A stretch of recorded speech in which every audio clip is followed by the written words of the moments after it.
चलिए भाई,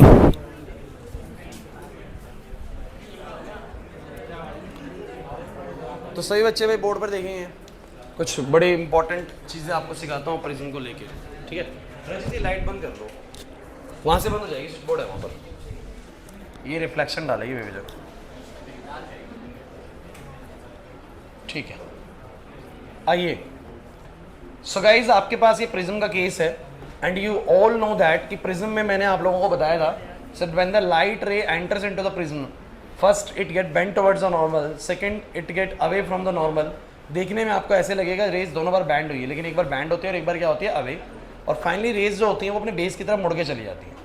कितने एंगल से वो डेविएट होती हैं ये पता लगता है बोलो किससे, कि उस प्रिज्म का कितना बड़ा एंगल ऑफ प्रिज्म है और कितना उसका रिफ्लेक्टिव इंडेक्स है। अगर रिफ्लेक्टिव इंडेक्स ज़्यादा है और एंगल ऑफ प्रिज्म ऐसे की बजाय ऐसा है, मतलब बड़ा एंगल ऑफ प्रिज्म है, तो डेविएशन भी बोलो क्या होगा, ज़्यादा होगा। फिर हमने एक और चीज़ पाई कि जब मैं अलग अलग इंसिडेंट एंगल से रेज को भेजता हूँ तो डेविएशन भी अलग अलग होता है। और मैंने ये पाया कि हर प्रिज्म के लिए ना एक ऐसा इंसिडेंट एंगल आता है, एक ऐसा इंसिडेंट एंगल आता है जिस पर वो सबसे कम डेविएट करती है लाइट से। उससे पहले भी ज़्यादा डेविएट कर रही होती है, उसके बाद भी ज़्यादा डेविएट करती है। मतलब अगर वो वैल्यू 42 डिग्री है इंसिडेंट एंगल की, तो 42 डिग्री पे ही लाइट सबसे कम डेविएट करेगी, उससे पहले भी ज़्यादा डेविएट करेगी और उससे बाद में भी ज़्यादा डेविएट करेगी। और पर्टिकुलरली उस समय हमने पाया कि जिस समय ये एंगल ऑफ मिनिमम डेविएशन होता है ना, हमारी रे अंदर वाली पैरेलल जा रही होती है बेस के साथ, और I1 I2 के बराबर होता है और R1 R2 के बराबर होता है। तो ये सब बातें मैंने आपको सिखाई थी। अब मैं तुम लोगों को एक और बड़ी इंपॉर्टेंट चीज़ सिखाने वाला हूँ। यहाँ मैंने कुछ तुम्हें क्वेश्चंस करवाए थे और इसके बाद बस एक छोटी सी बात आप सीख लीजिए। भाई रुक जाओ भाई, देखिए एक ना एक्सपेरिमेंट है जिसको हम रिले स्कैटरिंग एक्सपेरिमेंट बोलते हैं।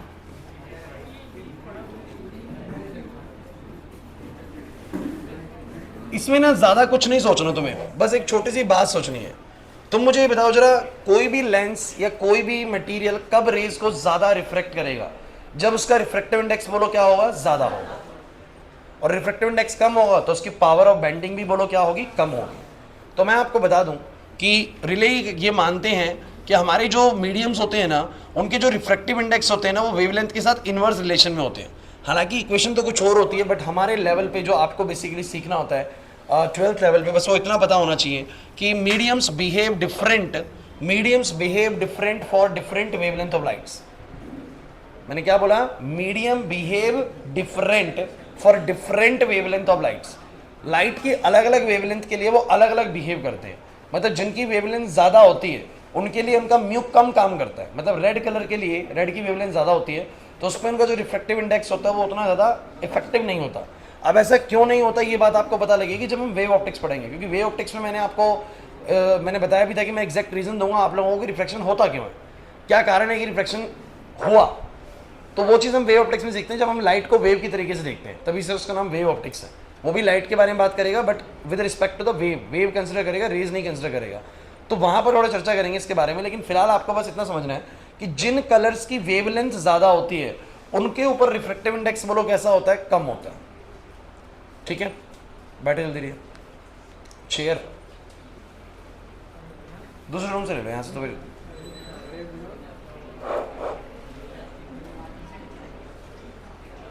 मतलब क्या है इसका?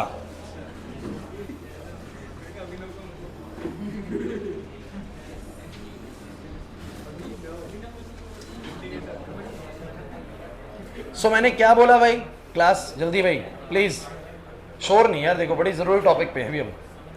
तो बात ये है भाई, अगर मैं अलग अलग वेवलेंथ वाली लाइट भेजूंगा तो उनके लिए म्यू कैसा काम करेगा, अलग अलग काम करेगा। मैं भी क्वेश्चन भी कराऊंगा, चिंता मत करो इसके। हाँ भाई अर्ज, अलग अलग म्यू काम करेगा तो उनके लिए पावर ऑफ बेंडिंग भी कैसी होगी बोलो, अलग अलग। क्योंकि तुम लोग एक बात जानते हो कि लेंस की जो पावर होती है वो म्यू के डायरेक्टली प्रोपोर्शनल होती है और म्यू जो होता है वेवलेंथ के इनवर्सली प्रोपोर्शनल है। तो जिनकी वेवलेंथ ज़्यादा है ना उनके लिए पावर ऑफ मटेरियल ना कम काम करेगी, मतलब लाइट कम बैंड होगी। अब ये प्रॉब्लम कहाँ पर आने वाली है, जब आप व्हाइट लाइट भेजेंगे। क्या भेजेंगे बोलो, मेरी बात को समझना। जब हम व्हाइट लाइट को भेजते हैं, ए सुनो, ये मान लो मेरे पास कौन सी लाइट है, और क्या तुम्हें पता है कि white light is basically a combination of 7 colours VIBGYOR. White light में आपको पता होना चाहिए 7 कलर्स होते हैं विबग्योर, तब वो व्हाइट होती है। पढ़ा है? अब आप मुझे बताइए, जैसे वो इस लेंस में से जाएगी, लेंस बोलो क्या करने वाला है, रिफ्रैक्शन करने वाला है। लेकिन आपको ये बात मैंने बोली कि रिफ्लेक्शन तो वो करेगा, लेकिन हर कलर के लिए वो डिफरेंट रिफ्लेक्शन करेगा। जिनका वेवलेंथ ज़्यादा होगा उनके लिए म्यू उसका कैसा काम करेगा, कम, मतलब उनको कम मोड़ेगा, और जिनकी वेवलेंथ होगी कम उनके लिए म्यू कैसा काम करेगा, ज़्यादा, मतलब उनको ज़्यादा मोड़ेगा। तो आप मुझे बताना जरा, विबग्योर के अंदर सबसे ज़्यादा वेवलेंथ किसकी होती है बोलो, रेड की। तो रेड इस तरफ जाते हुए वेवलेंथ इंक्रीज होती है, वेवलेंथ क्या होती है बोलो, इंक्रीज। तो मुझे बताओ सबसे ज़्यादा वेवलेंथ रेड की है, तो सबसे कम म्यू उसी के लिए काम करेगा, मतलब सबसे कम ये किस कलर को मोड़ेगा, रेड को, और सबसे ज़्यादा किसको मोड़ेगा बोलो, वॉयलेट को। सोचो तो सही मैं क्या कहना चाह रहा हूँ। तो सात तो वाइट लाइट गई। अगर ये होती मोनोक्रोमेटिक लाइट, मोनोक्रोमेटिक मतलब एक ही कलर की लाइट, तो जैसा मैंने रिफ्लेक्शन आपको पढ़ाया बिल्कुल वैसे ही होता। But since it's a white light, अगर ये वाइट लाइट है तो वाइट कलर, वाइट जो है ना वो 7 कलर में स्प्लिट हो जाएगी। क्यों हो जाएगी? बिकॉज इसके अंदर जो सातों कलर है ना सबको बराबर रिफ्लेक्ट नहीं कर पाता हमारा मीडियम, किसी को ज़्यादा रिफ्लेक्ट करता है और किसी को कम। तो सातों का कलर जो है, सातों का जो पाथ है वो बाद में डिफरेंट हो जाता है। इसीलिए रेनबो फॉर्मेशन होती है कि जब बारिश होती है तो बारिश के वक्त पे एयर के अंदर ना कुछ ड्रॉपलेट्स रह जाती है पानी की, और ये पानी की ड्रॉपलेट्स ना एक तरीके से बाहर है एयर और अंदर बोलो क्या है, वाटर। तो एक नए मीडियम का काम करती है, बोलो है कि नहीं, नए मीडियम का काम करेंगी। तो लाइट जैसे इसके ऊपर गिरती है, जैसे ही बारिश हो जाती है तो बारिश के बाद ही तो रेनबो निकलता है ना, तो व्हाइट लाइट जैसे ही इस रेनबो इस वाले वाटर ड्रॉपलेट में गिरती है उसको मीडियम होता चेंज दिखता है, और व्हाइट लाइट में होते हैं सातों कलर। और ये जो हमारा ड्रॉप होता है ना, ये सातों कलर के लिए अलग अलग रिफ्लेक्शन करता है, किसी को ज़्यादा मोड़ता है और किसी को कम मोड़ता है, किसी को ज़्यादा मोड़ेगा और किसी को, फोकस करना। तो यहाँ पर मुझे बताना जरा, व्हाइट लाइट में सातों कलर है, किसको सबसे कम मोड़ेगा, रेड को। तो मेरा इसका एक्चुअल पाथ बताओ, ए बस भाई, ये इसका एक्चुअल पाथ है और नॉर्मल कहां पर है बोलो, नॉर्मल कहां पर है, ये इसका नॉर्मल है। तो ये रेड को सबसे कम मोड़ता है, रेड को सबसे कम मोड़ता है, और किसको सबसे ज्यादा मोड़ता है बोलो, वॉयलेट को। तो वॉयलेट को सबसे ज्यादा मोड़ता है। आपको कुछ दिखा हो क्या, वही वॉयलेट को इसने सबसे ज्यादा डेविएट किया। डेविएट सारे होंगे, रिफ्लेक्शन सब पे होगा, लेकिन किसी पे कम होगा और किसी पे ज्यादा। जिसका वेवलेंथ ज्यादा है उसके ऊपर म्यू कम काम करेगा, मतलब वो कम बैंड होगी रे, और जिसका वेवलेंथ जो है वो कम है उसके ऊपर म्यू सबसे ज़्यादा काम करेगा, यानी वॉयलेट कलर के ऊपर। और बीच में और भी कलर्स आ जाएंगे जैसे कि आपको पता ही है। अरे ऐसे मत दिखना कि तुम्हारे को ये वही चाहिए, ठीक है। हाँ कोई नहीं, मेरे पास यही है, लेकिन मेरे को पता था तो बोलेगा ही।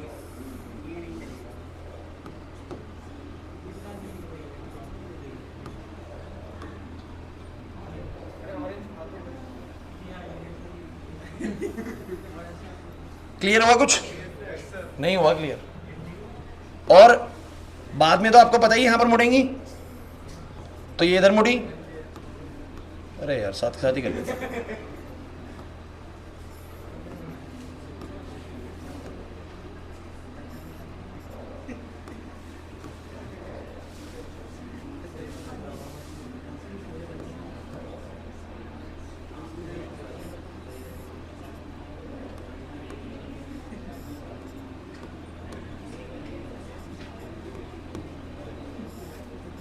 ये क्या दिखा आप लोगों को बताओ जरा, ये बना विबग्योर। सबसे कम एंगल ऑफ डेविएशन अगर मैं चेक करूंगा तो देखो ये वाली जो रेड कलर है ना वो यहां से सिर्फ इतनी मुड़ी है, सबसे कम मुड़ी है रेड। उससे ज्यादा कौन मुड़ी है बोलो, ऑरेंज। उससे ज्यादा कौन मुड़ी है बोलो, येलो। सबका ओरिजिनल पाथ तो यही था, बट सबसे ज्यादा मुड़ी बोलो कौन सी, वॉयलेट। फाइनली देखो वॉयलेट सबसे ज्यादा मुड़ी है। तो सबसे ज्यादा जो एंगल ऑफ डेविएशन है वो किसका मिला मुझे, वॉयलेट कलर का। और सबसे कम एंगल ऑफ डेविएशन किसका मिला मुझे बोलो, रेड कलर का। तो जब भी व्हाइट लाइट किसी भी प्रिज्म पे या किसी भी मीडियम पे टकराती है ना, तो व्हाइट लाइट में तो होते हैं सातों कलर। अब सातों कलर के ऊपर जो रिफ्लेक्शन होता है वो एक जैसा नहीं होता रिले के अकॉर्डिंग। रिले के अकॉर्डिंग जिसकी वेवलेंथ ज्यादा है उसके ऊपर सबसे कम रिफ्लेक्शन होगा, जिसकी वेवलेंथ कम है उसके ऊपर सबसे ज्यादा रिफ्लेक्शन होगा। इसीलिए रेनबो फॉर्मेशन भी होता है, क्योंकि जैसी व्हाइट लाइट इसके अंदर जाती है ना वो सातों कलर को डिफरेंट स्प्लिट करती है, और इस कारण से हमारे एटमॉस्फेयर के अंदर रेनबो बनता हुआ नजर आता है। क्लियर हुआ कि नहीं हुआ? नहीं आने वाला पैटर्न समझ में? तो ये पता होना चाहिए यार। कुछ क्लियर हुआ? पक्का? हाँ भाई अभिनव, ठीक है। तो एक तो ये वाली बात थी।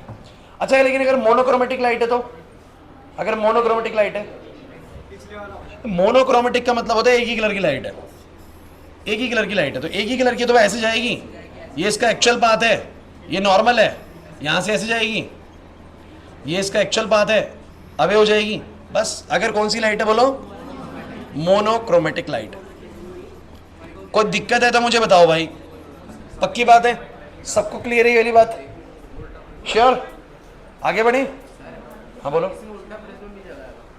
उल्टा, हाँ, तो फिर वो चेंज हो जाता है रेनबो पैटर्न। छोड़ो ना, उतने तक क्यों जाना है, वो है ही नहीं तुम्हारे सिलेबस में, 10th में था वो।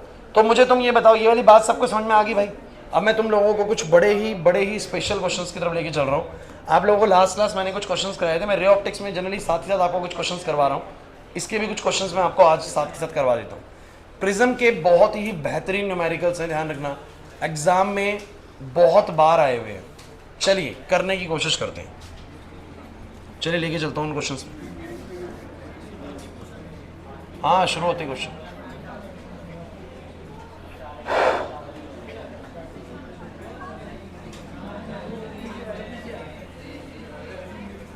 कितने बच्चों को TIR अच्छे से आता है? TIR, बस TIR। भाई ऐसे मत करो यार तुम लोग, तुम तो यार बिल्कुल कसम से, मैं तो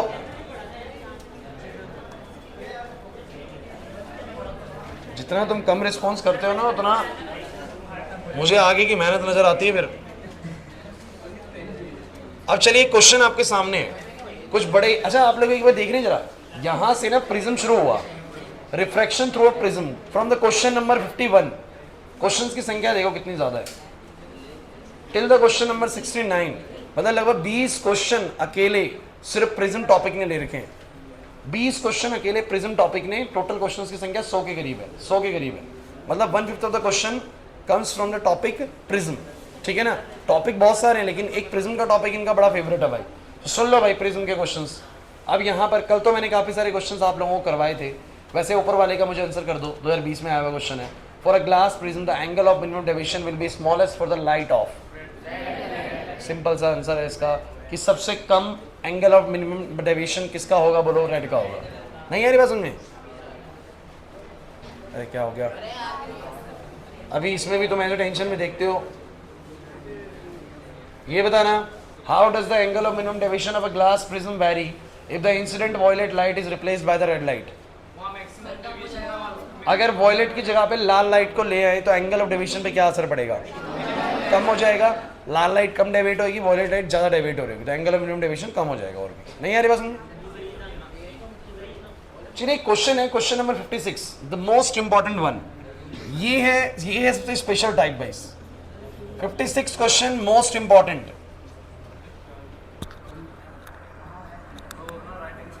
एक बार रुक जाओ बच्चों, में देख लो ये कल की तरह ना हो जाए। चल रहा है, चलो। सो क्वेश्चन नंबर 56 में क्या है? क्वेश्चन सब बच्चे पढ़ो, सब बच्चे क्वेश्चन पढ़ लो भाई, पढ़ लो।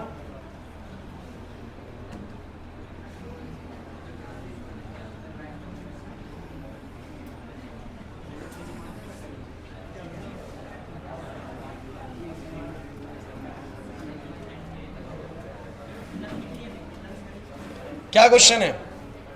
हमने 2 रेज भेजी, एक भेजी हमने रे नंबर 1, बस भाई, एक भेजी हमने रे नंबर 1 और एक हमने भेजी रे नंबर 2। लेकिन क्या बोला उसने कि 2 मोनोक्रोमेटिक रेज हैं, 2 मोनोक्रोमेटिक रेज हैं, ray number 1 and ray number 2 are fall normally on the face AB of an isosceles right angle triangle ABC prism ABC. The refractive indices of the glass prism of the 2 rays are this and this. अच्छा मुझे बताइए इस prism का refractive index दोनों के लिए अलग अलग क्यों बताया? एक के लिए 1.33 बताया, एक के लिए 1.45, बट मटेरियल सेम है। क्योंकि दोनों कलर अलग होंगे, तो कलर अलग होंगे तो दोनों के लिए म्यू भी कैसा होगा, अलग काम करेगा। सो एक के लिए इफेक्टिव म्यू जो है वो 1.33 का है और एक के लिए बोलो कितने का, 1.45 का। रे नंबर 1 के लिए कितना है बच्चों? रे नंबर 1 के लिए बोलो कितना है? इसके लिए म्यू है बच्चों 1 और इसके लिए म्यू जो है 1. अब उसने क्या पूछा, कह रहा है कि trace the path of these raise after entering the prism. जैसे इस प्रिज्म में ये रेज एंटर करेंगे, इनका पाथ आपको ट्रेस करना है। भाई एक क्वेश्चन सिखाऊंगा, दूसरा सिखाऊंगा सेम पैटर्न पे, तीसरा मैं आप लोगों से चाहूंगा कि आप लोग करके दिखा दें मुझे, ठीक है? तो पहला क्वेश्चन आप लोगों के सामने है, क्वेश्चन समझ में आ रहा है आप लोगों को? ये दोनों रेज इसमें जाएंगी, दोनों के लिए मीडियम्स का रिफ्रैक्टिव इंडेक्स दिया हुआ है, बोल रहा है बताओ उसका पाथ ट्रेस करो। यार सबसे पहले एक बात तो बिल्कुल लिखना बंद कर देना और खुद से कोशिश मत करना, अगर आपने एक बार भी नहीं करा हुआ तो नहीं कर पाओगे खुद से। सुन लो, सबसे पहले ये इस इंटरफेस पे जा रही है, तो रे जा रही है रेयर से डेंसर, रेयर से, जब भी रेज जाती है रेयर से डेंसर, आयुष लिखो मत, समझो, रेयर से डेंसर जाती है तो they get bent towards the normal, they get bent towards the, so way is the normal. इसका नॉर्मल क्या है? चलो पहले पहली वाली रे को ट्रेस करें, पहले हम करते हैं, पहले वाली रे को ट्रेस करते हैं, या पहले दूसरी को कर लो जो ट्रेस।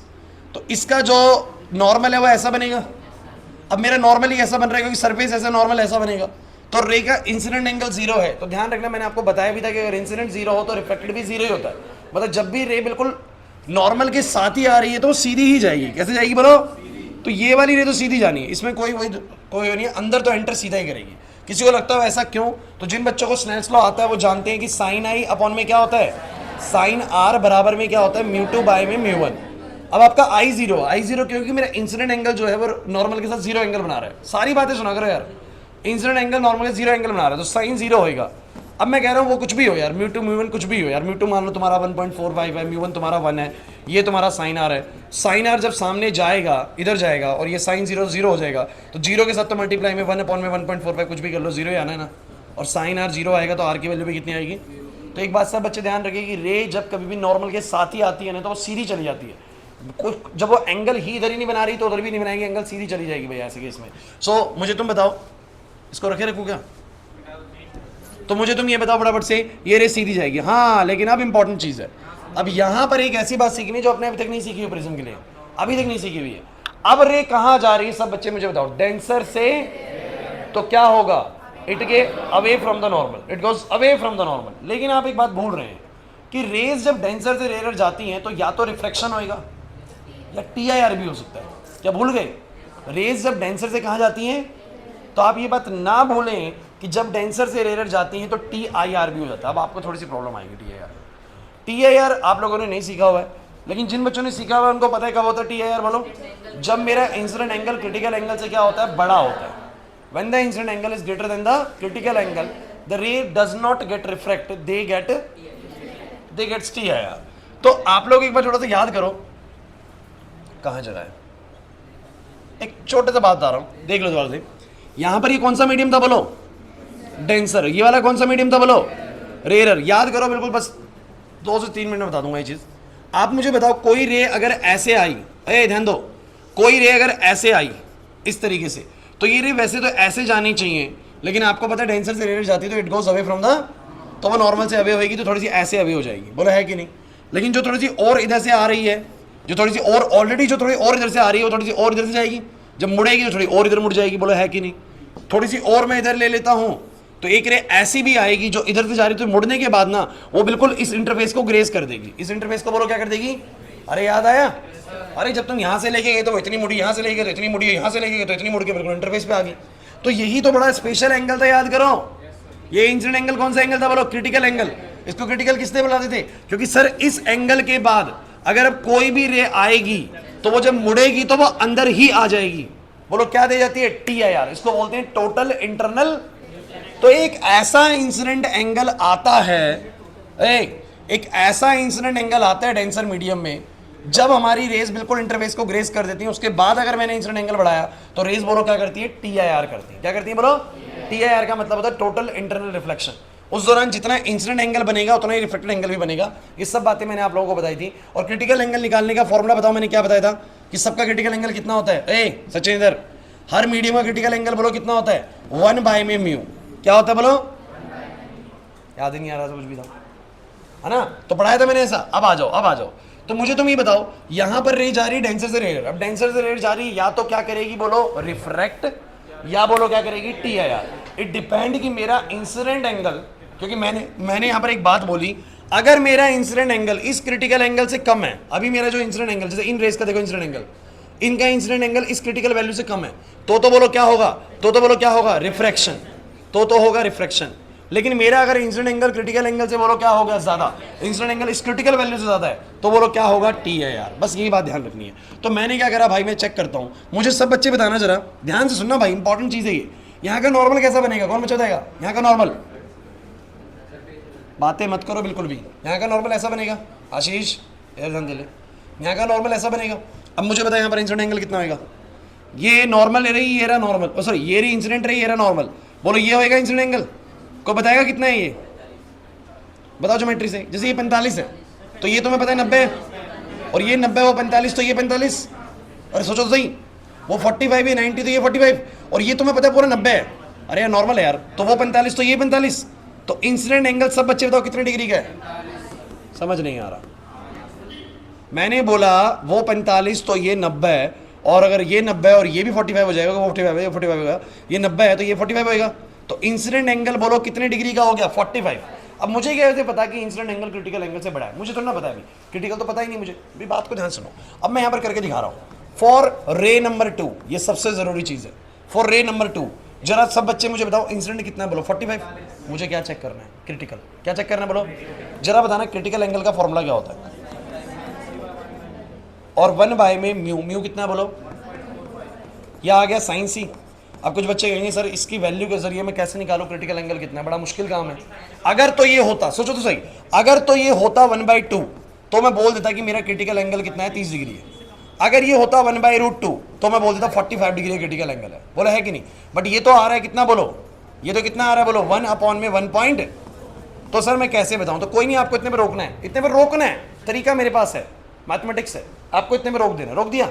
अब इसी रे के लिए साइन आई निकालो, क्या निकालो बोलो, ए बस भाई, इसी रे नंबर 2 के लिए साइन आई बताओ कितना आएगा, साइन आई बोलो कितना, आई बोलो कितना 45।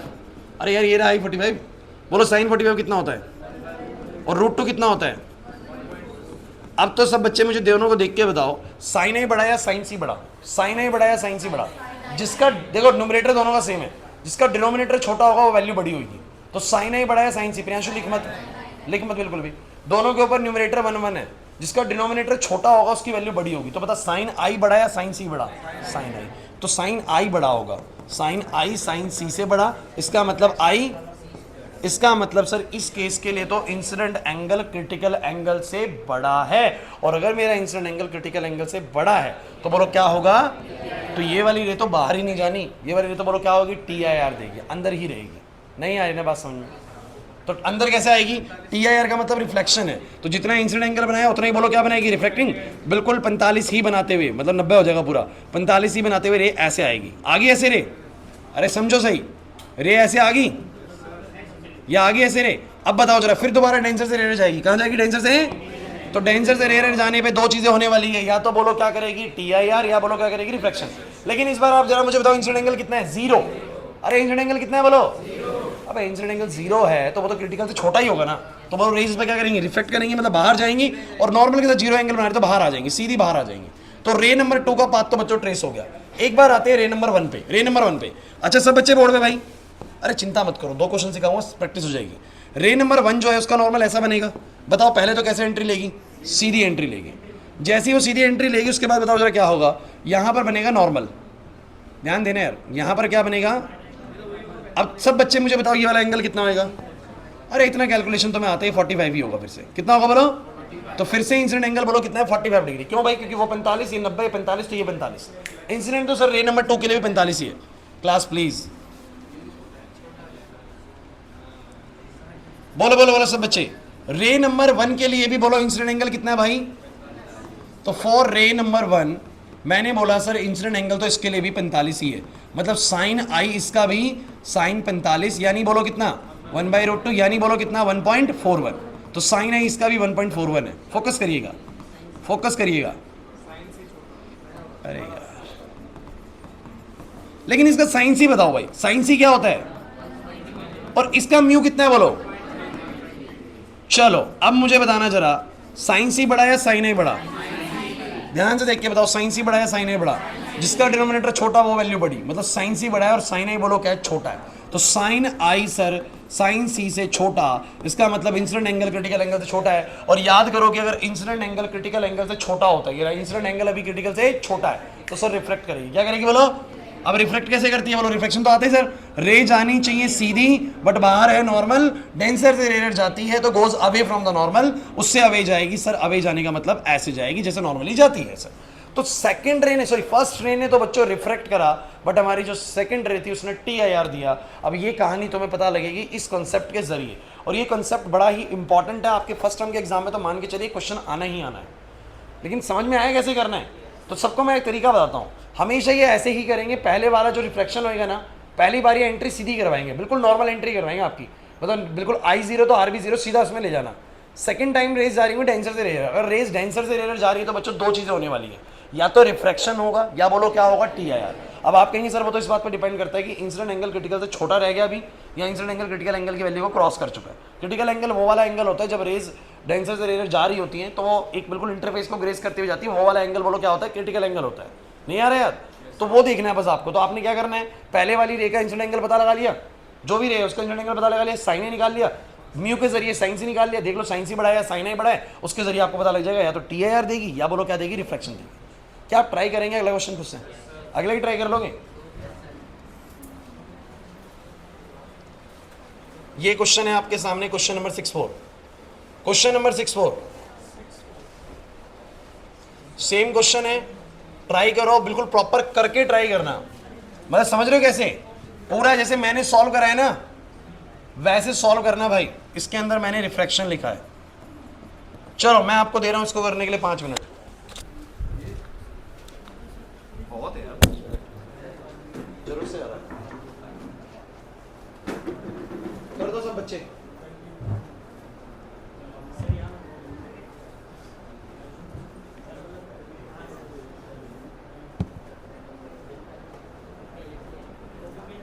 तो मैं थोड़ा आराम करता हूं।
हाँ भाई,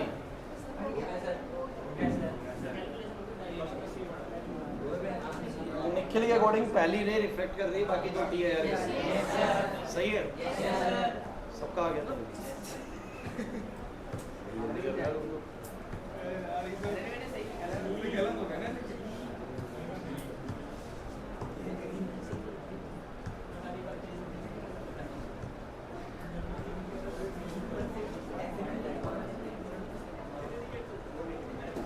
आ गया। चलिए और बढ़िया क्वेश्चन की तो चलते हैं। पहले तो ये क्वेश्चन करा दो एक बार से समझाऊं, बताओ ये नहीं। देखिए रे नंबर 1 के लिए एक बात सब बच्चे सुनो भाई, क्लास प्लीज। अगर आप रे नंबर 1 के लिए बात करें तो इंसिडेंट एंगल कितना होगा, 45। अरे यार एक क्लास सबके लिए अंदर इंसिडेंट एंगल कितना बनेगा, 45 ही बनेगा। सबके लिए 45 बनना है, सारी ये एक तरीके से जा रही है, लेकिन सबका क्रिटिकल एंगल एक जैसा नहीं है। बोला है कि नहीं? अगर मैं सबके लिए साइन आई की बात करूं ना, सबका साइन आई पता है कितना है, साइन 45 यानी 1/, में कितना, यानी 1/, में 1.41। सबका साइन आई इतना है, लेकिन अगर बात करूं रे नंबर 1 के लिए अगर मैं साइन सी की बात करूं तो रे नंबर 1 का रिफ्रैक्टिव इंडेक्स बोलो कितना है 1.39। तो बताना जरा रे नंबर 1 के लिए जिसका डिनोमिनेटर छोटा होता है वो वैल्यू बड़ा होता है। साइन सी बड़ा होगा साइन ए छोटा होगा, तो साइन आई साइन सी से छोटा होगा, मतलब आई सी से, और जब तक आई सी से छोटा रहेगा तब तक क्या होगा रिफ्लेक्शन। आयुष और सुधांशु आप लोगों ने टीआर नहीं करा, लेकिन आप लोग बस ऐसे याद कर लो कि जब तक आई सी से छोटा रिफ्लेक्शन हो रहा है और आई सी से बड़ा है तो रिफ्लेक्शन हो। बस अभी ये नहीं याद कर लो, वीडियो देख लोगे तो आ जाएगा पिछला। ओए बाकी बोल बोल बोल बोल फॉर रे नंबर 2, रे नंबर 2 बोलो क्या आएगा, बोलो साइन सी कितना, इसका डिनोमिनेटर बड़ा होगा, ये नंबर छोटा हो जाएगा, वो बड़ा हो जाएगा, तो साइन आई साइन सी से बड़ा, और इसका मतलब आई सी से बड़ा, मतलब क्या टी है यार। तो सेकंड रे और थर्ड के लिए भी ऐसे आएगा, उसका डिनोमिनेटर काफी बड़ा है, सो वैल्यू छोटी आएगी। तो ये सेकंड और थर्ड रे तो ऐसे ऐसे आ जाएंगी, सेकंड ऐसे जाएगी, ऐसे जाएगी, ऐसे आ जाएगी, थर्ड ऐसे जाएगी, ऐसे आ जाएगी, बट ये वाली ऐसे जाएगी, बाहर निकल जाएगी। नहीं समझे ना, पक्का? चलो एक और कर, ऐसा नहीं कुछ हो।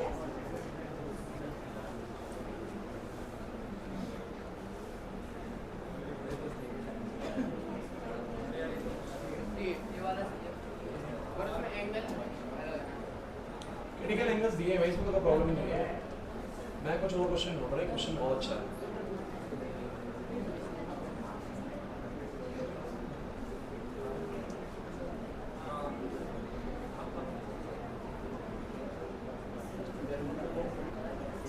चलो ये वाला बताओ, क्वेश्चन नंबर 55 देखो क्लास, देखो क्या बोलता है, आपका प्रिज्म देखो कैसा है। ओए बस भाई हाँ मैं बता रहा हूँ, प्रिज्म है ऐसा, यहाँ पर ये 90 डिग्री है, ये 60 डिग्री है, और ये रे जो आ रही है वो ऐसे आ रही है। देखो वो भले कैसे दिखे लेकिन वो इस सरफेस पर इंटरफेस करने वाली है। तो ध्यान दो भाई क्लास,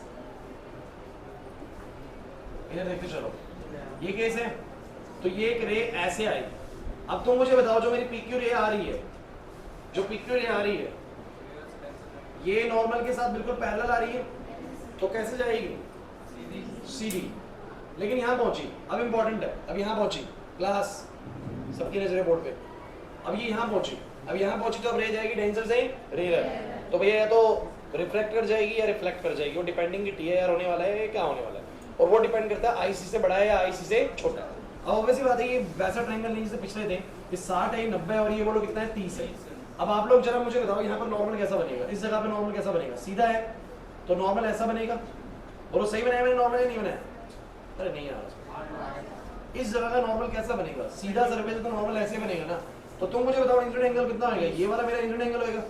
अब मेरा इंसिडेंट एंगल यहाँ पर देखता हूँ कितना है, क्योंकि वो 30 है और ये कितना है बोलो 90 है, तो वो 30 और ये 90 है, तो ये कितना 60 और ये पूरा 90 है, तो ये कितना आएगा 30। इसका मतलब इंसिडेंट एंगल बोलो कितना है 30 है। समझ नहीं आ रहा सर, इंसिडेंट एंगल बोलो कितना है 30 है, तो मेरे यहाँ पर इंसिडेंट एंगल होगा 30, तो मतलब साइन आई बोलो कितना हो गया साइन 30, और साइन 30 की वैल्यू कितनी होगी 1 है, तो साइन आई आ गया। और मुझे बताओ इस मीडियम का रिफ्रैक्टिव इंडेक्स कितना दिया हुआ है, तो रिफ्रैक्टिव इंडेक्स दिया 1.5, तो साइन सी कितना आएगा 1/1.5। सेकंड इक्वेशन, ये छोटा है तो ये बड़ा होगा, वो बड़ा है तो छोटा होगा, तो साइन आई साइन सी से बोलो क्या होगा, तो मतलब आई सी से बोलो क्या होगा, इसका मतलब बोलो क्या होगा रिफ्रैक्शन। रिफ्रैक्शन मतलब कि रेस बाहर निकलेंगी, इसका मतलब ये रे ऐसे जानी चाहिए बट ऐसे नहीं जाएगी, आपको पता है अभी जाएगी। क्या मैंने सही बनाया? नहीं आ रहा सर, पक्की बात है। अच्छा मोरओवर मैं आपसे एक और चीज़ पूछना चाहता हूँ इस क्वेश्चन में, अगर मैं आप लोगों से एक और चीज़ पूछ लूँ कि ये रे जो बाहर निकली है ये कितने का इमर्जेंट एंगल बना के निकली है बाहर की तरफ, तो कैसे करोगे? बाहर कितने का इमर्जेंट एंगल बना के निकली है, ये मेरी तरफ से एक्स्ट्रा क्वेश्चन। अगर इस एंगल को मैं ई एंगल बोल रहा हूँ, इमर्जेंट एंगल है, कुछ भी एंगल बोल रहा हूँ, तो ये एंगल कैसे निकलेगा बता सकते हो?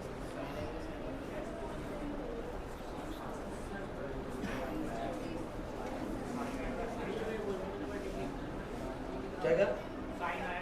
बहुत अच्छी।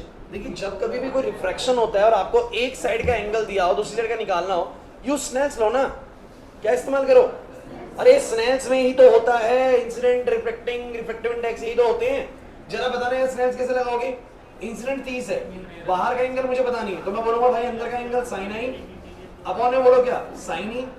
अरे ये तो होगा बराबर क्या होता है बोलो जरा, बाहर वाले का रिफ्लेक्टिव इंडेक्स आता है भाई, बोलिए मत, गलत मत करिएगा। बाहर वाले का रिफ्लेक्टिव इंडेक्स पहले आएगा, याद ही नहीं आ रहा, याद आ रहा है? सो बोलो क्या आएगा बाहर का, बाहर का कितना आएगा 1 1 लिख दो, डिवाइड पे बोलो क्या लिख दो म्यू, समझ ही नहीं आ रहा सर, नहीं है ना? आई बोलो कितना साइन 30, क्लियर है? और ये हो गया साइन ई, ये हो गया 1.5। देखो जिन बच्चों को सारा पिछला पता है ना उनको दिक्कत नहीं आएगा ये। और ये है बेसिकली 1/2, ये है साइन ई, ये है 1/1.5। ऑल्दो वैल्यू ऐसी नहीं आएगी जो डायरेक्टली पता लग जाएगी, मैंने रैंडम क्वेश्चन लिया है। साइन ई आ जाएगा 1.5/2, सो 15/20, 3/4, 3/, साइन ही 3/4 है। अगर मुझे एंगल डायरेक्टली नहीं पता लग रहा बिकॉज ये 0.75 है, चाहो तो मैं क्या लिख सकता हूँ बोलो, ई आ जाएगा साइन इनवर्स 3/4, साइन इनवर्स छोड़ सकते हो इतने में छोड़ सकते हो बिकॉज हमें एग्जैक्ट नहीं पता कि कितने एंगल पर ये वैल्यू मिलती होगी, सो आप लोग इसको यहाँ पर छोड़ सकते हो। नहीं आया ना समझ में?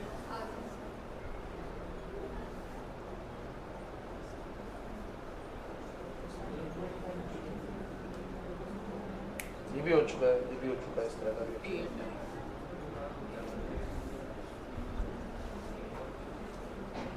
ये करना।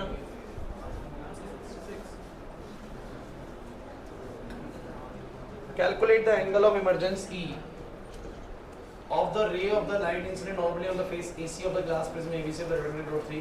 How will the angle of the emergence change qualitatively if the ray of the light emerges from the prism into a liquid of reflectance? कोई नहीं, पहले आप A का ये लो।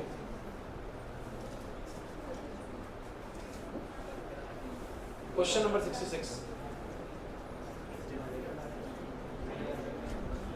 एक रे ऐसे आई है बिल्कुल नॉर्मल, देख रहे हो सीधी निकाल दी उसने, और यहां पर उसने नॉर्मल बनाया, और बोलो क्या करा इसने, सीधी जानी चाहिए थी बट मोड़ दी। ई पूछ रहा आपसे, क्या पूछ रहा है बोलो ई, ये दिया हुआ है, ये 60 दिया हुआ है, ठीक है, और रिफ्लेक्टिव इंडेक्स दिया हुआ है √3, कितना दिया बोलो, मीडियम का √3, कर लो यार, इजी है, बिल्कुल इजी है। ई निकालना है, ये ई निकालना है बाहर वाला, जिस भी सरफेस पे ये निकालना होता है स्नेल्स लॉ अप्लाई कर दिया करो, बिल्कुल नकली क्वेश्चन है।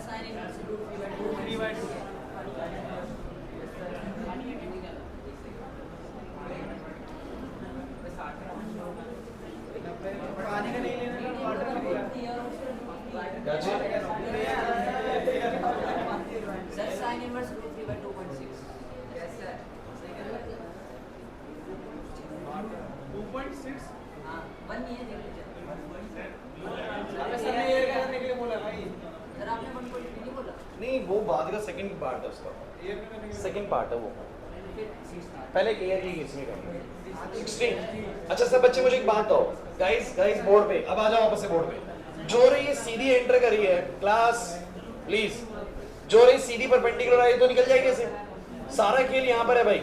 ए क्लास पीछे नीरज, ई निकालना है यार। तुम मुझे एक बात बताओ, अंदर बताना पहले, क्या तुम्हें इंसिडेंट एंगल पता है ये वाला? अरे ये तो होगा इंसिडेंट एंगल, रे ने नॉर्मल के साथ जो एंगल बनाया, अब ये 60 है तो ये 30 होगा, और ये 30 है और ये 90 है तो ये 60 होगा, और ये 60 है ये पूरा 90 है तो ये 30 होगा। कह रहे पता नहीं क्या कर रहे हैं, समझ में आ रहा है? अच्छा सुनो, अब अंदर का एंगल पता है, बाहर का पूछ रहे हैं यार। मैं कह रहा हूँ स्नेल्स लगाना सीख लो, बस स्नेल्स लगाना सीख लो। पहले लिखा अंदर वाला एंगल साइन के साथ, बोलो कैसे, साइन 30, इधर भाई समझो, पहले अंदर वाला एंगल लिखो साइन 30, फिर लिखो बाहर वाला साइन ई, जहां भी लिखना है ऐसे, जैसे इधर का लिखना था बोलो पहले बाहर वाला फिर अंदर वाला, फिर रिफ्लेक्टिव इंडेक्स हमेशा बाद वाले का लिखना होता है जिसमें गई है रे। तो जैसे कि इधर से लिख रहा होता तो इसका एंगल पहले लिखता है sine i upon sine r, बराबर में रिफ्लेक्टिव इंडेक्स इसका पहले लिखता है और बाद में उसका लिखता है। जैसे कि मैंने लिखा साइन 30 अपॉन में साइन ई, और इसका रिफ्रैक्टिव इंडेक्स पहले लिखो, बाहर का बोलो कितना है, बाहर का है μ1 यानी एयर जो भी है एयर, और अंदर का बोलो क्या आएगा μ2। उल्टा चलता है हमेशा, एंगल जिसका तुमने पहले लिखा है उसका रिफ्रैक्टिव इंडेक्स रेसिप्रोकेट में आएगा, मतलब नीचे आएगा। देख लो मैंने इसका sin 30 लिखा तो इसका जो रिफ्रैक्टिव इंडेक्स है वो नीचे आएगा, क्लियर है। तो sin 30 अपॉन sin e बराबर में इसका रिफ्रैक्टिव इंडेक्स डिवाइड बाय इसका रिफ्रैक्टिव इंडेक्स, समझ रहे बात। तो मुझे बताओ जरा कितना आएगा, sin 30 कितना होता है 1/2 sin e मुझे निकालना है, एयर अगर बाहर एयर है, बाहर अगर एयर है तो एयर का रिफ्रैक्टिव इंडेक्स 1 हो गया, और μ2 बोलो कितना यार, μ2 √3 है। सो बोलो sin e कितना आ जाएगा, sin इधर गया तो √3/2, इसका आगे ना सही, जो क्वेश्चन बनाया बढ़िया आएगा। sin e अगर √3/2 तो 60 डिग्री पे होता है, तो इसका मतलब इमर्जेंट एंगल 60 डिग्री का है। लेकिन एक बढ़िया सा क्वेश्चन उसने और ऐड कर दिया इसमें, अरे क्लास, इसने बोला कि अगर बाहर हवा की जगह पानी हो, हवा की जगह पानी हो, जिस पानी का रिफ्रैक्टिव इंडेक्स कितना हो 1.3, अगर बाहर लिक्विड हो तो क्या होगा जरा बताओ। अगर बाहर लिक्विड हुआ तो आप बोलोगे sin 30 if outer medium is liquid, अगर आउटर मीडियम लिक्विड है तो बोलो क्या बोलोगे सब बच्चे, ए भाई sin 30 अपॉन में sin e, बाहर वाले का रिफ्रैक्टिव इंडेक्स प्लस 1 पुट नहीं होगा, अब बाहर वाले का रिफ्रैक्टिव 1 पुट नहीं होगा, डिवाइड बाय में μ2, sin 30 की वैल्यू 1/2, नीचे sin e आएगा, बाहर का जो रिफ्रैक्टिव इंडेक्स है 1.3 आएगा, μ2 बच्चों कितना है बच्चों √3 है। सो कितना आ जाएगा बोलो, sin e आ जाएगा √3/2 इनटू में 1. ठीक, सॉरी, तो √3 अपॉन में 2.6 सही है। और चाहो तो इमर्जेंट एंगल लिख सकते हो आप लोग, साइन इनवर्स √3 अपॉन में 2. जिसमें मुझे वैल्यू नहीं पता मैं उसका छोड़ दूं, क्या प्रॉब्लम, नहीं आ रहा ना समझ में, पक्की बात है, मुश्किल लग रहा है कुछ यहाँ पर, आसान है कि नहीं। इसको करना 15वें क्वेश्चन को, 15वां क्वेश्चन करना। 15वां बोलता है कि रे ऑफ लाइट है जो फॉल कर रही है ट्रांसपेरेंट स्फीयर पे, देखो वो रहा, बस सिंपल क्वेश्चन बता देता हूँ।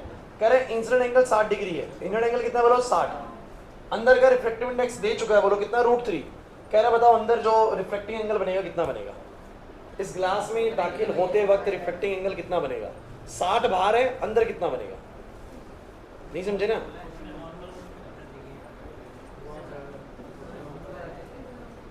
ये वाला है, ये बताओ ऐसे आया, अरे क्लास ये इंसिडेंट एंगल बोलो कितना है 60, अरे यार नॉर्मल तो ऐसा बनेगा ना, सर्कल पे नॉर्मल कहां से पास होता है हमेशा, अरे सर्कल का नॉर्मल हमेशा उसके सेंटर से पास होता है, तो यहाँ पर इंसिडेंट एंगल 60 है, लेकिन मुझे तो रे कैसे जाएगी, तो रे होगी बेंड टुवर्ड्स द नॉर्मल, तो सीधे जाने की वजह नॉर्मल की तरफ बेंड होगी, ऐसे बेंड होगी। तो वो कह रहा है अंदर वाला मुझे आर बता दो, क्या बता दो अंदर वाला, अगर अंदर वाले का रिफ्रैक्टिव इंडेक्स √3 है, अरे नकली है, हाँ 30 डिग्री। फिर बताओ क्या करा सब बच्चों ने, बोलो क्या करा, sin 60, देखो भाई sin 60 डिवाइड बाय में बोलो क्या आएगा, sin r बराबर में कितना आएगा बोलो, अंदर वाले का रिफ्रैक्टिव इंडेक्स √3 डिवाइड बाय 1। क्यों भाई अंदर वाले का, क्योंकि पहले मैंने इसको लिखा है, बाद में मैंने उसका साइन लिखा, तो उसका पहले आएगा रिफ्रैक्टिव इंडेक्स, इसका नीचे बाहर वाले का बाद में, नहीं आ रहा, बोलो कितना आएगा, sin 60 हो गया √3/2, ये बच्चों sin r और ये √3/1, √3 से √3 कट जाएगा, sin r की वैल्यू आ गई 1/2, r की वैल्यू आ गई। मुश्किल है लग रहा है, बहुत सारे क्वेश्चन हमने कर लिए वैसे, कर लो ये भी ट्राई कर लो, करना 58 क्वेश्चन पढ़ो, बी पार्ट करना है इसका। दो प्रिज्म्स हैं गाइस, दो प्रिज्म्स हैं ABC DBC, क्या बोलते हैं, critical angle for the two prism with respect to air are this and this, trace the path of the rays with the combination. करना भाई, पाथ बनाना, दोनों का क्रिटिकल एंगल अलग है, अच्छा केस है।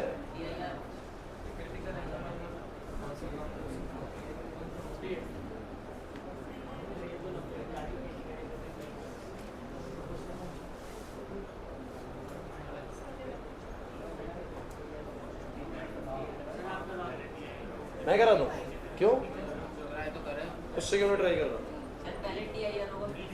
पहले TIR होगा क्योंकि पहले इंसिडेंट बन रहा है 45, पहले इंसिडेंट बन रहा होगा 45 और क्रिटिकल एंगल है 41, तो इंसिडेंट बड़ा है क्रिटिकल से, बोलो क्या होगा टी है यार, पहले मुड़ के निकल जाएगी, पहले मतलब ऐसे आ जाएगी, ऐसे आके इस वाले सरफेस पे आएगी, देखो इस पे आएगी, इस पे।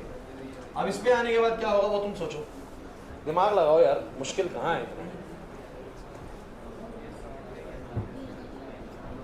बड़ा आसान है हम लोग, बस ऐसे हम सारे क्वेश्चन बनाएंगे, दोबारा कराऊंगा मैं आप लोगों को रिवीजन टाइम में, एक एक करके सीक्वेंस से पढ़ेंगे ये क्वेश्चन।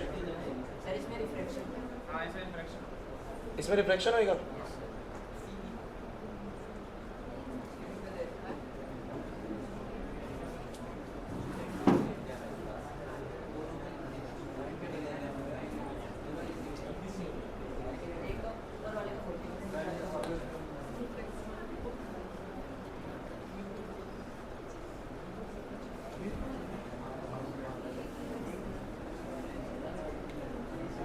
अब नेक्स्ट क्लास से ना ऑप्टिकल इंस्ट्रूमेंट स्टार्ट होंगे, मतलब माइक्रोस्कोप, टेलीस्कोप, और ये लास्ट टॉपिक्स होंगे हमारे चैप्टर के, ठीक है। तो छुट्टी मत करना, बहुत ज़रूरी क्लास है नेक्स्ट क्लास, बस 2 क्लास का चैप्टर बचा है, बस खत्म हो जाएगा, सारा चैप्टर पढ़ लो, न्यूमेरिकल्स भी करवाएं इस चैप्टर के साथ के साथ।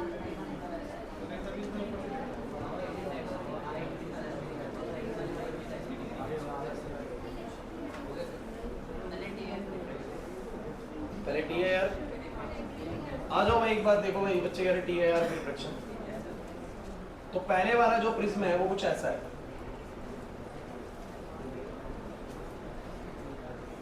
ये 45 डिग्री है बच्चों, और ये वाला प्रिज्म कुछ ऐसा है,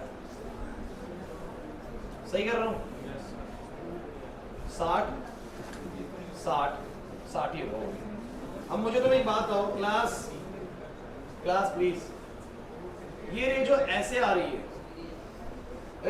इधर ये रे जो ऐसे आ रही है, आप मुझे बताओ, अगर मैं इसको देखूं तो ये रे कैसे जाएगी आगे, तो यहां से तो सीधी निकलेगी। अब लेकिन यहां बड़ा इंपॉर्टेंट पॉइंट है, यहां पर नॉर्मल कुछ ऐसा बनेगा, यहां पर नॉर्मल कुछ ऐसा बनेगा, तनिष नहीं आ रही बात में, इंसिडेंट कितना बनेगा बताओ, तो ये 45, ये 90, तो ये 45 और ये भी 45 ही हो जाएगा फिर, क्योंकि पूरा 90 है, तो इंसिडेंट तो हो गया 45, और पहले वाले प्रिज्म का क्रिटिकल एंगल है 41.1 डिग्री, तो पहले वाले के लिए बोलो इंसिडेंट एंगल क्रिटिकल एंगल से बोलो क्या बन रहा है, बड़ा, तो क्या होता है ऐसे में टी है यार, मतलब कि जितना एंगल बनाया उतना एंगल बनाते हुए निकल जाएगी अंदर ही।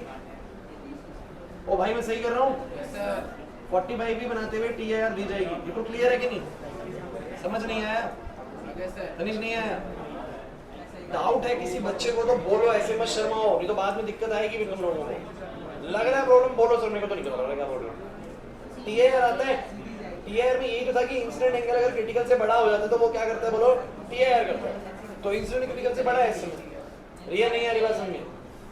अब मुझे बताओ क्लास, अब बताओ इधर नॉर्मल कैसा बनेगा, तो जब बिल्कुल पैरेलल आती है नॉर्मल के साथ तो सीधे निकल जाती है, तो यहां से निकली सीधी। अब आते हैं बड़े जरूरी पॉइंट पे गाइस, फिर से the ray goes try to go from the denser to the rare medium, and जब डेंसर से रेयर जाएगी दो चीजें, या तो टीआईआर होगा या बोलो क्या होगा, रिफ्लेक्शन होगा। तो मैंने यहाँ पर नॉर्मल बनाना है, सब बच्चे नॉर्मल सावधानी से बनाओ, क्योंकि सरफेस ऐसे तो नॉर्मल कैसा बनेगा, क्या मैंने सही बनाया, अरे नॉर्मल हमेशा यार सही है। चलो अब मुझे तुम ये बताओ, कौन बच्चा बताएगा इंसिडेंट एंगल कौन सा होता है नॉर्मल के साथ जो रे बनाती है, ये वाला इंसिडेंट एंगल अभी कितना है यार, क्योंकि 60 है, ये 90 है, ये 30 होगा, और ये पूरा 90 होगा सर नॉर्मल, तो ये 60 होगा, क्या बोला जा रहा है, सही बोल रहा हूँ, तो यहाँ पर जो मेरा एंगल होगा वो कितना होगा बोलो, और इंसिडेंट 60 है, क्रिटिकल फिर 45 है, तो फिर टीआईआर होगा, फिर क्या होगा बोलो, सेकंड वाले के लिए भी, फॉर सेकंड प्रिज्म,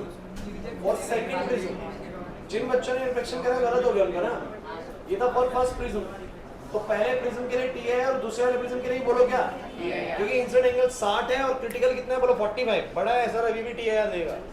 अब क्या कहानी बनेगी बताओगे जरा, सर यहाँ 60 है तो 60 बनाते हुए निकलेगा, ये ऐसे यहाँ जाएगा तो 30 बनेगा, देखो 30 नहीं बनाएगा, हमें कितना बनाना बोलो 60, थोड़ा सा ऐसे जाएगा, क्लियर हुआ कि नहीं हुआ, नहीं आया समझ में ना, हाँ नहीं अब नहीं होएगा, अब नहीं हो पाएगा, अब नहीं हो पाएगा। रीजन बता दूँ, रीजन मैं बता दूंगा, लेकिन आप मुझे बताओ जरा, अगर वो 60 है तो 60 ही तो बनाते हुए टी आर देगा यार। अरे टी आर का मतलब क्या है? रिफ्लेक्शन जितना इंसिडेंट एंगल उतना बोलो क्या। बहुत शानदार क्वेश्चन है, 2 बार टी आर करवा दिया इसने इसी केस के अंदर, बोला है कि नहीं? लेकिन इतना अब आपको सोचना चाहिए, इतना अब आपको सोचना चाहिए कि जो इस बार रेज आ रही है ना, वो बिल्कुल नॉर्मल की जैसी ही लग रही है। और चलो नॉर्मल जैसी नहीं भी होगी तो बहुत बड़ा एंगल तो नहीं बना रही होगी नॉर्मल के साथ, मतलब इस बार इंसिडेंट एंगल बहुत बड़ा नहीं होगा, मतलब 45 डिग्री तो किसी सूरत हाल में नहीं हो सकता, बिकॉज इस बार मेरा जो ऐसे सरफेस पे नॉर्मल कैसा बनेगा, ऐसा बनेगा ना। अरे निकालने को निकाल भी सकते हो कितना है, लेकिन आप मुझे बस ये बताओ जो मेरे लिए ऐसे जा रही है और बिल्कुल नॉर्मल के साथ ही जा रही है कि नहीं जा रही। तो इस बार मेरा इंसिडेंट एंगल 0 है, और इंसिडेंट एंगल 0 और क्रिटिकल एंगल 45, तो इंसिडेंट तो क्रिटिकल से बोलो क्या है, बहुत कम है, तो इसका मतलब रेज बोलो कैसे जाएंगे, इस बार बाहर निकल गई। तो इधर भी टी आर हुआ, इधर भी टी आर हुआ, बट यहाँ पर रिफ्लेक्शन हो गया। समझ में आया कुछ क्या हुआ? तो जब रेज, सुन लीजिए एक बड़ा सिंपल पैटर्न बता रहा हूँ, जब रेज डेंसर से रेयर जाने की कोशिश करेंगे, डेंसर से, हर बार आप चेक करेंगे कि इंसिडेंट क्रिटिकल से बड़ा है या छोटा है। अगर बड़ा है तो अंदर ही रख देंगे उसको, टी आर कर देंगे, और अगर इंसिडेंट छोटा है तो बाहर निकाल देंगे। तो ये तो बहुत स्पेशल केस हो गया भाई।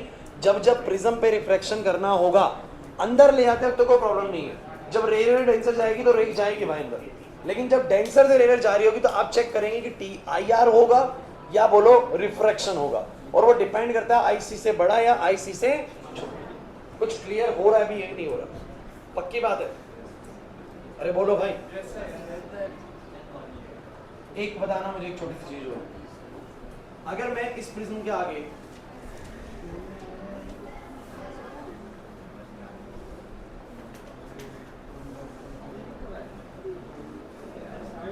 एक ऑब्जेक्ट रख देता हूं, बस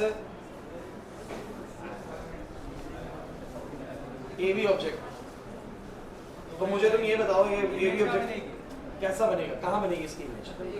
एक ही रे तो ऐसे गई, जो रे ऐसे गई वो सीधी गई। अरे बोलो है कि नहीं? और इसका मान लो तुम्हें वो बोल देता है कि जो इसका इस मीडियम का जो क्रिटिकल एंगल है वो 41 डिग्री है। सोचो ग्लास का जो होता है ना जनरली, फॉर ग्लास आप ना एक बार देख लेना, मैंने ग्लास का 41-42 के आसपास ही लिखवाया हो क्रिटिकल एंगल। तो आप मुझे बस छोटी सी एक बात बताओ, यहाँ पर इंसिडेंट एंगल 45 होगा, क्रिटिकल 41 है, तो बोलो यहाँ पर क्या करेगा? T R. तो ए वाले ऑब्जेक्ट जो है वो कहाँ पर इमेज बनाएगा अपनी? यहाँ पर बनाएगा। बी वाला कहाँ बनाएगा? बी वाला कहाँ बनाएगा? ये भी ऐसे जाएगा, ये भी ऐसे जाएगा, कहीं भी नहीं। तो मुझे तो बताओ जो ए बी था वो ऐसे का ऐसे हो गया। मतलब कहते हैं कि अगर प्रिज्म के आगे एक ऑब्जेक्ट को हम ऐसे रखते हैं तो ये प्रिज्म ऑब्जेक्ट को 90 इमेज को 90 डिग्री से रोटेट कर देता है। मतलब कि अगर आप प्रिज्म के आगे ऐसे खड़े होंगे तो इस प्रिज्म से जो इमेज आपकी बनेगी वो कैसी बनेगी? बोलो ऐसे खड़े हैं, ऐसे लेटी हुई बनेगी। नहीं समझे मेरी बात को?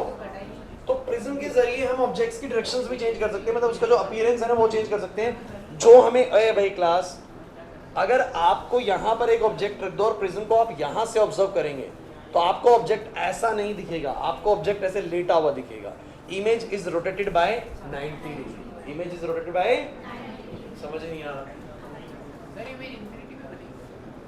अरे यहाँ कहीं भी बना देंगे तो एक ही इमेज और बी की इमेज तो वो दिखेगा ऐसा। Image is rotated bye 90। ये बस वैसे ही मैं केस बता रहा हूँ आप लोगों को, जनरली इसका इंपॉर्टेंस है। और बस यही है।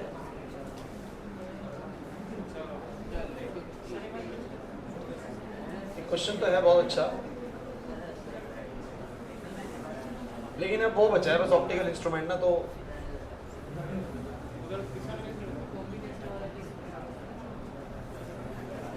एक बार असर्शन रीजन बताना।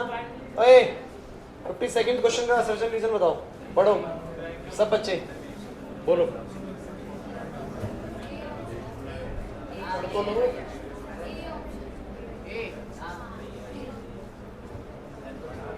कैसे पढ़ लिया भाई? ए ऑप्शन है, कहता है the angle of minimum deviation for a prism is lesser for the red light than that for the blue light. जो एंगल ऑफ डेविएशन है वो लाल लाइट के लिए कम होगा और ब्लू लाइट के लिए बोलो क्या होगा? ज्यादा होगा। क्या सही बोल रहे हैं? और बिल्कुल सही बोल रहा है, पहला assertion तो बिल्कुल करेक्ट है, और बाद में बोलते थे reflective index of the material of a prism for blue light is greater than that of the red light. ये भी ठीक है, जो रिफ्लेक्टिव इंडेक्स ब्लू लाइट का वो ज़्यादा होता है, और रेड लाइट के लिए बोलो रिफ्लेक्टिव इंडेक्स बोलो कैसा होता है, कम होता है, इसीलिए उसको कम मोड़ता है। तो असर्शन और रीजन बिल्कुल करेक्ट है, और रीजन ही असर्शन का करेक्ट एक्सप्लेनेशन है। तो आपका ऑप्शन नंबर ए जाएगा बच्चों। असर्शन रीजन थोड़ा सा टफ होता है, लेकिन अगर ढंग से आपको सारे कॉन्सेप्ट क्लियर है ना, तो आपको पता लग जाएगा वो एक्सप्लेनेशन उसकी है भी या नहीं है। जैसे तुम्हें कॉन्सेप्ट क्लियर था, तुम्हें समझ में आ गया, ठीक है, नहीं आ रही बात समझ में, तो ठीक है, मतलब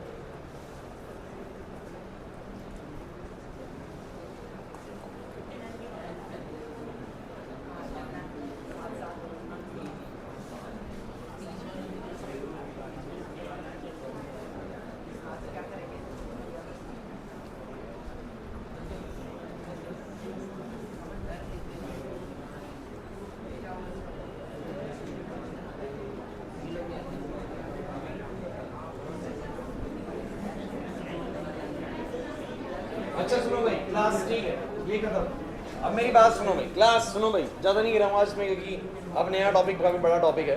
तुम मुझे बस ये बताओ, तुम्हें प्रिज्म रिलेटेड सारी बातें समझ में आ जाती हैं? प्रिज्म रिलेटेड कहीं भी नहीं फंसोगे ना भाई। अब एक बात सुनो, नेक्स्ट क्लास से मैं तुम लोगों को क्या सिखाने वाला हूँ वो सुन लो, थोड़ा सा ब्रीफली सुन लो उसको। अरे कराऊंगा नेक्स्ट में, लेकिन कुछ सुन लो। मैं नेक्स्ट क्लास से तुम्हें इस चैप्टर का लास्ट टॉपिक करवाने वाला हूँ, जिसका नाम है ऑप्टिकल इंस्ट्रूमेंट।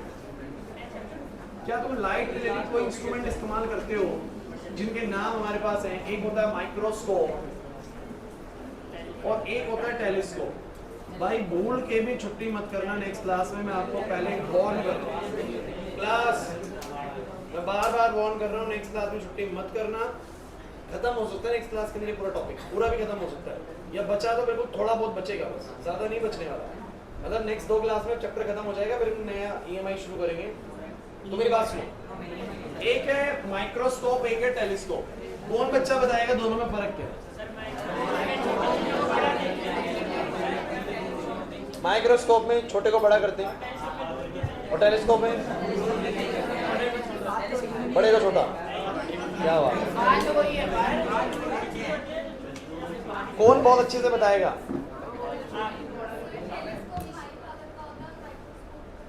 नहीं ऐसे तो कुछ नहीं, पावर तो माइक्रोस्कोप की ज़्यादा कर सकते हैं, वो तो लेंस के ऊपर है।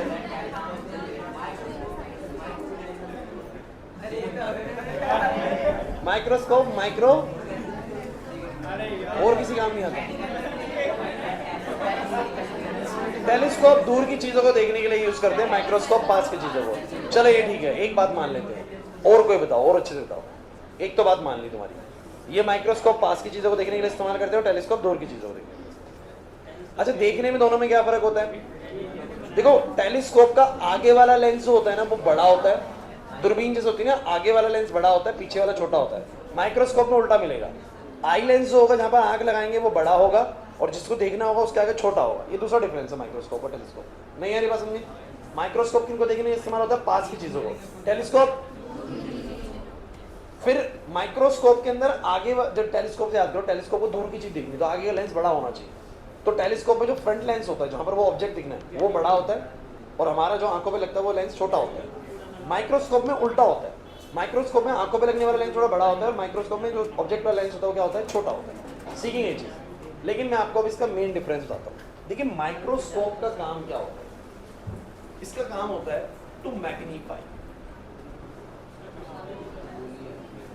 ये चीजों को मैग्नीफाई करता है, और ये चीजों को मैग्नीफाई नहीं करता, ये रिजॉल्व करता है। फर्क है। एक का काम है मैग्नीफाई करने का, और एक का काम है रिजॉल्व करने का। ये क्या फर्क है मैग्नीफाई और रिजॉल्व? देखिए, मैग्नीफाई का मतलब होता है कोई चीज बहुत छोटी है, मुझे नजर ही नहीं आ रही है, तो बोले ना ऑर्गेनिजम्स की बात, माइक्रोऑर्गेनिज्म बात कर रहे हो, मेरे हाथों पे माइक्रोऑर्गेनिजम्स हैं, मुझे नहीं दिख रहे हैं, बट मैं अगर माइक्रोस्कोप से देखूंगा तो वो छोटी चीज को बड़ा करके दिखाएगा, और वो छोटी चीज मुझे दिख नहीं रही है लेकिन बड़ा करके दिखाएगा तो मुझे दिख जाएगी। सो इसे कहते हैं मैग्नीफाई करना। भाई बस भाई, तो बहुत छोटा डॉट है, वो मुझे नजर नहीं आ रहा है, लेकिन माइक्रो ऑर्गेनिज्म देखूंगा तो मुझे नजर आ जाएगा। इसको बोलते हैं मैग्नीफाई करना, छोटी चीजों को बड़ा करना, दैट इज मैग्निफिकेशन। अब रिजॉल्व करना क्या होता है वो सुनो। मैं यहाँ खड़े होके ना, बाहर खड़ा हूँ, आप बच्चे ट्यूशन के लिए आ रहे हैं, समझना, और होता है ना कि कभी कभी आप दूर से देखते हैं तो आप ये अंदाज़ा लगाते हैं कि कौन खड़ा है ना। मुझे लग रहा है पता नहीं सचिन आ रहा है या आदर्श चाहिए, क्योंकि मुझे धुंधला दिख रहा है दूर से। मुझे कैसे दिख रहा है बोलो? मुझे पता लग रहा है कि कोई आ रहा है, लेकिन उसका चेहरा बहुत क्लियर, मुझे इसे बोलते हैं स्मजिंग होना, कि मुझे दिख नहीं रहा बहुत अच्छे से कि एग्जैक्टली मुझे एक एक पॉइंट नजर नहीं आ रहा उसके चेहरे का, इसलिए मैं आइडेंटिफाई नहीं कर पा रहा, क्योंकि वो मुझसे बहुत दूर है। तो मैं उसके चेहरे का एक पॉइंट अभी ना आइडेंटिफाई नहीं कर पा रहा। उसका चेहरा ना पूरा का पूरा, ब्लर बोल लो उसको, या उसको स्मजिंग बोलते हैं फिजिक्स के अंदर। तो स्मजिंग हो रखी है, पूरा चेहरा है ना सिर्फ चेहरे की तरह दिख रहा है एग्जैक्टली, मुझे एक एक पॉइंट प्रॉपरली आइडेंटिफाई नहीं हो रहा। तो हमारा जो टेलीस्कोप होता है ना, वो क्या करता है, ए इधर भाई, टेलीस्कोप क्या करता है, जैसे मान लो मैं यहां पर आपको दिखाता हूं, मेरे पास ना 2 पॉइंट है।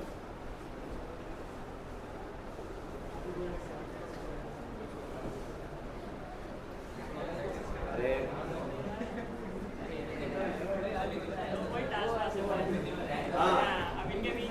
ये 2 पॉइंट में एक्चुअली बहुत पास और बहुत दूर अगर कोई बच्चा खड़ा है, ये लक्ष्य है, ये लक्ष्य से भी कोई पीछे होगा, तो उसको ना ये 2 पॉइंट एक ही पॉइंट नजर आएगा। ये 2 पॉइंट उसको ना एक ही पॉइंट नजर आएगा अगर वो बहुत दूर है। समझने की कोशिश करो, वो जो दूर बैठा बच्चा है ना, बहुत दूर, अगर वो सेंटर के बाहर खड़ा है ना, उसको 2 पॉइंट नजर ही नहीं आएंगे। उसको बोलो क्या नजर आएगा? 1 पॉइंट। और जब ये एक ही पॉइंट नजर आएगा, अब ऐसे में बहुत सारे पॉइंट बना दो तो उसको तो बस पूरा पूरा एक बड़ा सा डॉट नजर आ रहा है, लेकिन उस डॉट्स के बीच में बहुत सारी चीजें हैं। तो टेलीस्कोप का काम होता है रिजॉल्व करना, जो चीजें एक साथ ऐसे इकट्ठी दिख रही है ना, उनको अलग अलग करके दिखाना ताकि वो साफ नजर आना शुरू हो जाए। इसको बोलते हैं रिजॉल्व करना। थोड़ा सा डिफरेंस तब समझ में आएगा जब मैं आपको ये टॉपिक पूरा करवाऊंगा, लेकिन आप समझने की कोशिश करें। मैग्नीफाई करने का काम क्या होता है? छोटी चीज को बस बड़ा करना है, और कोई पर्पस नहीं है। मैग्निफिकेशन के दौरान समझ लीजिए माइक्रोस्कोप से देख रहे थे उन चीजों को जो हमें दिखती ही नहीं है, जो हमें दिख ही नहीं रही है, उसको बस बड़ा कर दिया, दिख गई भाई। लेकिन टेलीस्कोप से देखी हुई चीजें हमें दिखती है, पहले से दिख रही है। मुझे यहाँ से बहुत दूर तक चंद्रमा दिख रहा है, लेकिन मुझे सफाई से नहीं दिख रहा, बहुत साफ सुथरा नहीं दिख रहा भैया। तो मैंने किससे देखा बोलो? टेलीस्कोप से। तो मुझे बिल्कुल क्लियर इमेज आने लगती उसकी। टेलीस्कोप ने क्या करा? उसके सारे पॉइंट्स को अलग करके दिखा दिया। जो दूर से बच्चा आ रहा है मुझे ढंग से दिख नहीं रहा, लेकिन टेलीस्कोप ने उसको एक एक पॉइंट अलग से दिखा दिया, तो मुझे बहुत साफ सुथरा दिख रहा है भैया। समुद्री जहाजों में वो टेलीस्कोप इस्तेमाल करते हैं, दूर से दिख जाता है कौन सा जहाज आ रहा है। तो टेलीस्कोप का काम बोलो क्या है? टेलीस्कोप का काम है चीजों को रिजॉल्व करना। तो देखिए भाई, थोड़ा सा बस नेक्स्ट क्लास का 5 मिनट का डिस्कशन था, तो मैंने वो अभी कर लिया आप लोगों के साथ। वो कहाँ चला गया माइक्रोस्कोप और टेलीस्कोप? और तो मैग्नीफाई हो गया। सो इतना ध्यान रखिएगा, next class we will discuss microscope and telescope. आपकी लेबोरेटरी के अंदर जो माइक्रोस्कोप और टेलीस्कोप रखा हुआ है वो कैसे बना हुआ है, उसमें क्या कंसेप्ट लगा हुआ है, वो सब डिस्कस करने वाले हैं। बड़ा जबरदस्त कंसेप्ट है, छुट्टी नहीं करेंगे आप लोग जितना। उठने की मत करो, प्रिज्म का जो मैंने केस कराया, प्रिज्म का सारा क्लियर है भाई आप लोगों को। क्वेश्चन जो आज करवाए सारे क्लियर है, बाकी कल मिलते हैं, जाओ।